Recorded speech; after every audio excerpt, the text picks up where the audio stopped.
방산기업 현대로템이 만드는 대한민국 육군의 주력 전차 K2 후표가 전세계 전차, 자동차, 비행기 등 무기 소식을 전하는 캐나다 매체 하카스, 하트카어즈로부터 높은 평가를 받아 관심을 모으고 있다.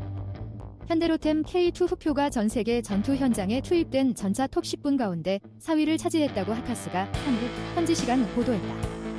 하카스는 또 제2차 세계대전 이후 전차의 기본 설계나 디자인은 미국 등 선진국이 주도하고 있지만 최신 설비가 적용된 전차는 한국과 중국, 일본, 러시아가 선두권을 달리고 있다고 설명했다.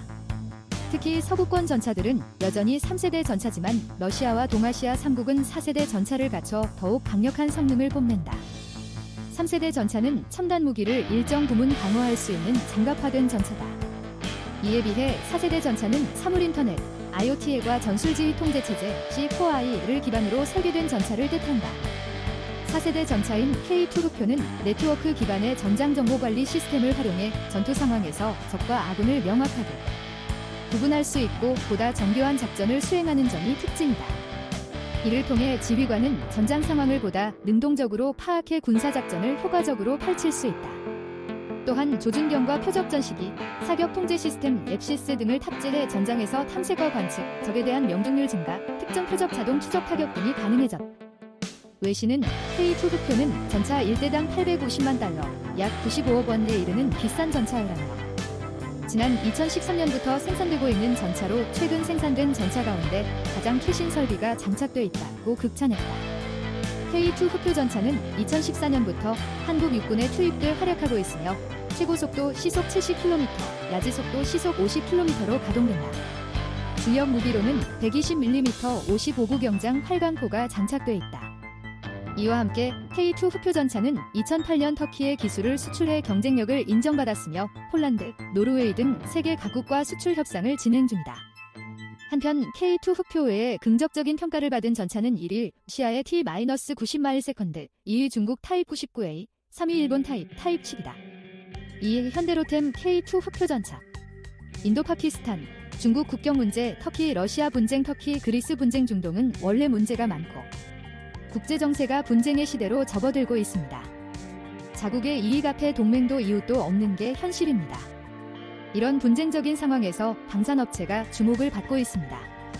그 중에서 K2 전차를 생산하는 현대로템이 눈에 들어옵니다. 저는 밀리터리 마니아는 아닙니다. 그냥 주식하는 사람입니다. 중동에서, 인도에서, 유럽에서 주목받는 K2 전차. 이거 많이 팔리면 현대로템 주가 오르겠지요. 단순한 관점에서 출발입니다. K2 전차에 관해서 한번 살펴봅니다. 성능, 재원, 가격 이런 거는 패스요. K2 전차가 1차 양산에 들어갑니다. 기술력 부족으로 엔진과 미션은 독일 MQ사의 제품 사용. 여기서 문제가 발생합니다. 1. 불성실한 사후 조치. 2. 수출 시 독일의 동해 사우디 300대, 5만 70대의 전차 수출에 독일이 동의하지 않습니다. 국제정치 관계가 얽혀 있습니다. 그래서 엔진과 미션 국산화에 착수합니다. 엔진은 두산 인프라코어, 미션은 S&T 중공업. 엔진은 테스트를 통과했는데 미션은 테스트에 불합격. IOC 작전 요구 성능 주행 보증 9600km 미달, 회피기동 성능 8초 미달. 적을 향해 포탄 발사, 적도 대전차 미사일 발사. 조준을 못하게 연막탄 터뜨리고 급가동해서 회피기동해야 하는데 이때 요구되는 성능 0에서 32km/h 도달 시간 8초. 아주 중요한 부분이네요. 살아남으려면 미국의 M1A1 전차 6.8초, 프랑스 르크레르 전차 6초, 국산 파워팩 8.7초. 2019년 7월 내구도 시험 통과. 2020년 7월 16일 방위사업청에서 검사 방법 등을 구체화하면서 K2 파워팩 국산화한다고 확정. 2020년 9월 1일 2021년에 국산 파워팩을 장착한 K2 전차 3차 사업 3,094억 원 예산 편성. 완전 국산화 달성. 많은 수출 기대됩니다. 2020년 9월 8일 9월 10일 현대로템 폴란드 국제 방산 전시회에 참가. K2 전차 외에 장애물 개척 전차, 고속철 모형을 전시했다고 합니다. 폴란드는 과거 바르샤비아 조약기구 최전방이었는데 지금은 나토의 최전방이지요. 국경을 맞대고 있는 벨라루스가 러시아와 통합 얘기가 오간다고 합니다. 대반한 러시아와 국경을 맞대면 여기에 불안한 폴란드가 전차 800대 구입한다고요. 과거 적이었던 독일, 프랑스는 폴란드가 신형 전차 800대 보유를 달가워하지 않고 그래서 K2 전차 외에는 선택지가 없다고 하네요. 폴란드는 유럽의 박쥐 신세. 3K2 표 전차, 폴란드의 800대 수출기 열리나. 폴란드가 추진하고 있는 4세대 전차 개발 도입 계획에 현대 로템의 K2 흡표 도입 가능성이 제기되고 있다. 독일 WAT 신문 2020년 1월 2일 보도에 따르면 독일과 프랑스 정부 주도로 진행 중인 차세대 전차 개발 계획인 MCS 메인 그라운드 한데트 시스템 사업에 폴란드 배제되었다. 오는 2030년까지 차세대 전차를 공동 개발하는 것을 골자로 하는 도프 공동 프로젝트에 폴란드가 참여 의사를 밝혔으나 도프 양국은 이를 거절하고 양국만 참여하는 방향으로 합의. 독일과 프랑스가 MCS 사업에 폴란드 참여를 거부함에 따라 폴란드는 800대 규모의 차세대 전차 개발 사업의 파트너로 한국의 현대로템을 선정하고 공동으로 전차 개발을 착수한다는 방침이다. 라는 기사를 보도한다. 이에 따라 폴란드는 현재 서방 전차 중 가장 최신의 전차라고 할 수 있는 K2 전차를 지목한 게 아니냐는 관측이 나오고 있다.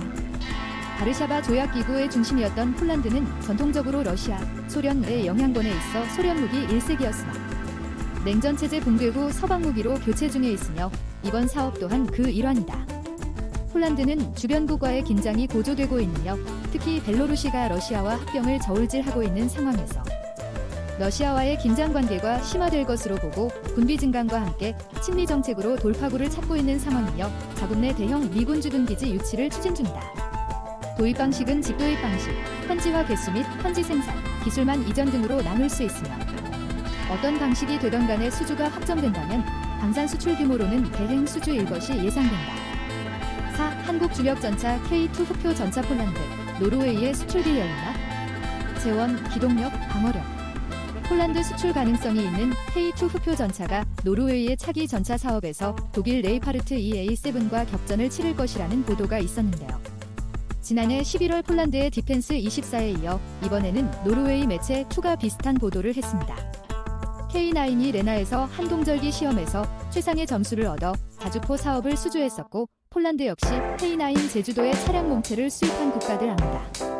독일 레오파르트 EA7과 K2 흡표 전파가 치열한 경쟁을 벌일 예정입니다.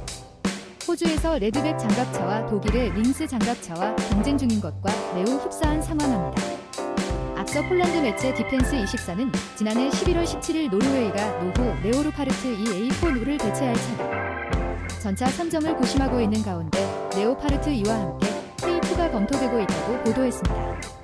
노르웨이 육군은 현재 약 50대의 레오파르트 EA4를 보유하고 있으며 차기 전차의 수량과 비용 제한서는 내년에 의회에 제출하고 2025년부터 새로운 전차를 도입할 계획으로 있습니다. 노르웨이 전차는 차량 40년을 넘는 노후 전차를 운용 중이며 이를 교체하는 사업입니다.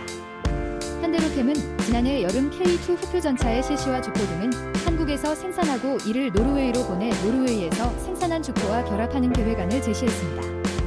체계 통합과 최종 조립은 노르웨이 생산 라인에서 하겠다는 게 현대로템의 계획입니다. 노르웨이가 자주포를 도입할 때 레나에서 동절기 테스트를 실시했고 여기서 독일과 프랑스 자주포는